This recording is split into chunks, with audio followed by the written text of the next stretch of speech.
താങ്കൾ ജയിലിൽ പോയത് അതിനകത്തല്ലേ? ജയിലിൽ പോയത് എന്തിനാണെന്നറിയില്ല. ഏറ്റവും ആദ്യം വരുന്ന ഏതൊക്കെയാണെന്ന് അറിയില്ല. സിഗരറ്റും ഡ്രിങ്ക്സും പോസ്റ്റ് ഡ്രഗ്സ്, അതിന് താഴെ നിങ്ങൾ പറയുന്ന ഈ സാധനങ്ങളൊക്കെ വരുന്നുള്ളൂ. ചോദ്യം ഇതാണെന്നല്ല.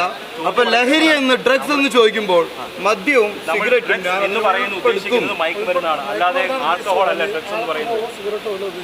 മദ്യവും മയക്കാൻ ഉപയോഗിക്കുന്ന ഡ്രഗ്സ് ആണ്. അതിനെന്താ ഞാൻ പറയണ്ടപ്പോ? അപ്പൊ ഞാൻ ചോദിക്കട്ടെ, മദ്യവും എന്റെ മുന്നിൽ ഡ്രഗ്സ് ആണ്.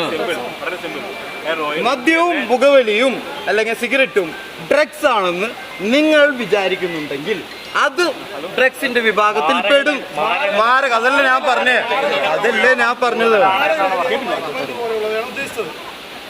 മദ്യവും സിഗരറ്റും ലഹരിയാണെന്ന് നിങ്ങൾക്ക് തോന്നുന്നുണ്ടെങ്കിൽ, അത് നമ്മുടെ സമൂഹത്തിൽ വളരെയധികം ബാധിക്കുന്നുണ്ട് എന്ന് നിങ്ങൾക്ക് തോന്നുന്നുണ്ടെങ്കിൽ എന്റെ ഒരു സ്വന്തം. ജയിലിൽ പോയത് അതിനകത്തല്ലേ? ജയിലിൽ പോയത് എന്തിനാണെന്നറിയില്ല. അത് നിങ്ങൾ സമ്മതിക്കുന്നുണ്ടെങ്കിൽ അതിനോട് സംസാരിക്കണം.